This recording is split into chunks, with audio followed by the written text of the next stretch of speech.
London, 1905. A city shrouded in fog and smoke, caught between the rigid Victorian past and the uncertain promise of the Edorian age. In Deptford, South London, in a small paint and oil shop, an elderly couple began their Monday morning as they always did. By the end of that day, they would be victims of one of Britain's most notorious double murders, a crime that would forever change the way justice was served in this country. This is the story of the Farrow murders, the Stratton brothers, and the very first conviction for murder in Britain based on fingerprint evidence. It was Monday, March 27, 1905.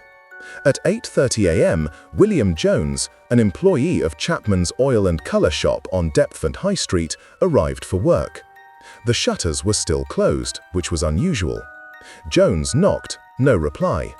Peering through the shop window, he saw overturned chairs.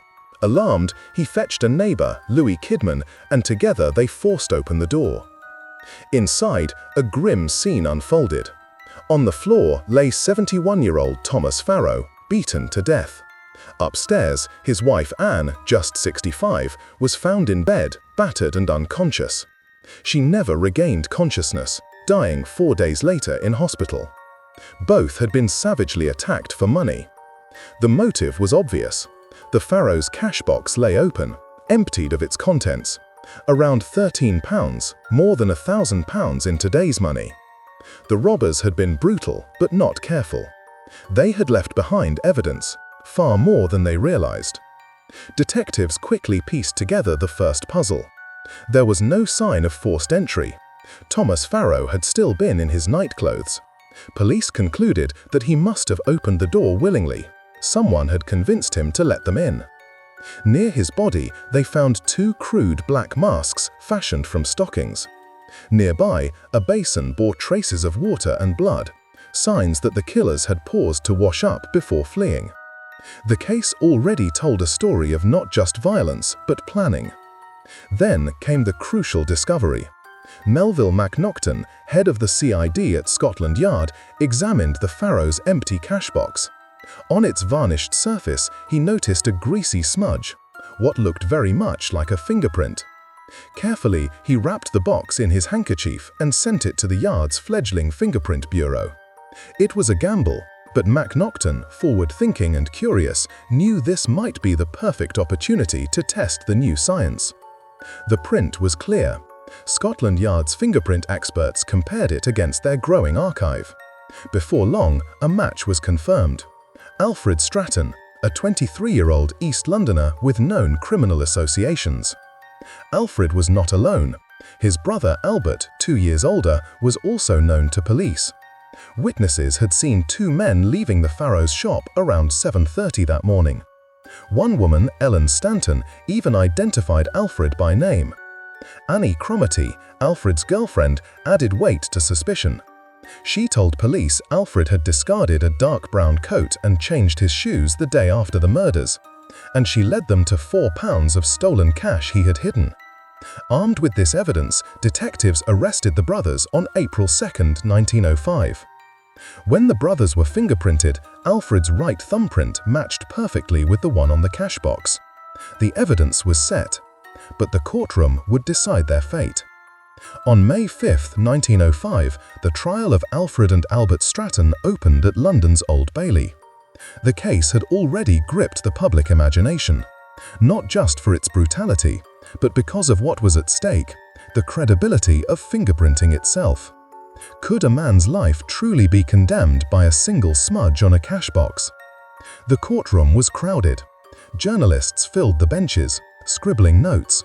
Members of the public leaned eagerly from the gallery. At the center, the Stratton brothers sat in the dock. Albert, broad and stern, Alfred restless and defiant. Both pleaded not guilty. Prosecutor Richard Muir KC opened the Crown's case. He described the Farrows' final morning in grim detail: the masks, the cash box, and the blood. Then he introduced what he called the linchpin of the case. Detective Inspector Charles Collins, a pioneer in the Yard's Fingerprint Bureau, was sworn in. Calmly, he established his credentials. Then he produced enlarged photographs of Alfred's right thumbprint side by side with the print lifted from the Farrow's cashbox. 12 points of similarity, he explained. The whorls, ridges and loops aligned perfectly. They are one and the same, he declared. The courtroom was silent. For many present, this was the first time they had ever heard of fingerprints as proof of identity. The jurors leaned forward, trying to grasp this new science. But the defense struck back.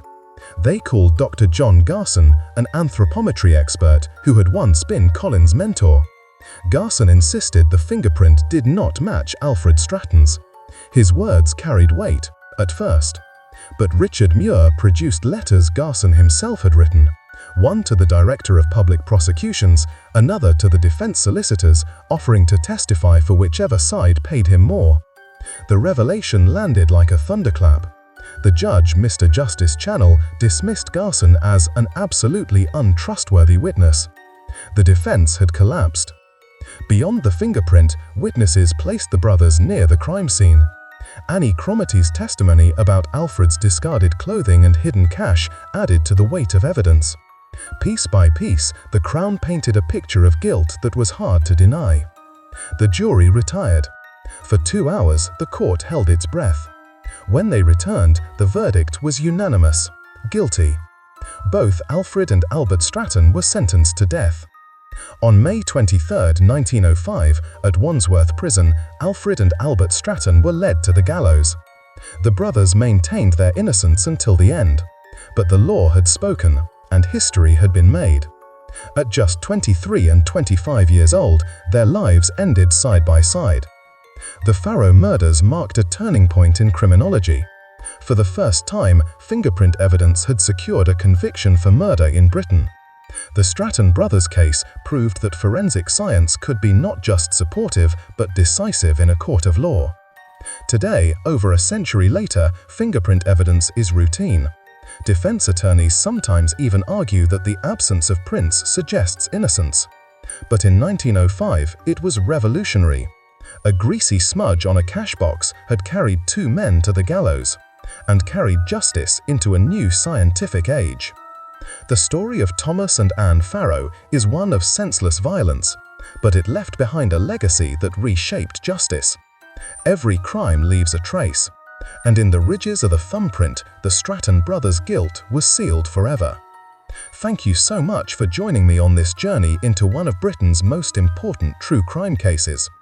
If you found this story interesting, don't forget to like the video and to subscribe for more episodes diving into the darker corners of crime history. So, until next time, stay safe and stay curious.